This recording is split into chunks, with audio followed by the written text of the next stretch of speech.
दे दी।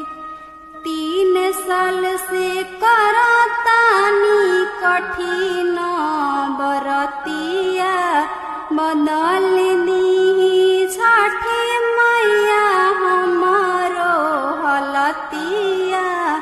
जिंदगी बनाइए कापीस दी, सैया की सर्विस दे दी, सैया की सर्विस दे दी।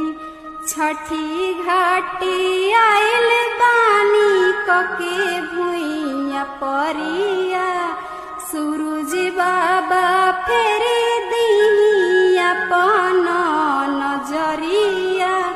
भगिया कलमिया से लिख दी, सैया की सर्विस दे दी।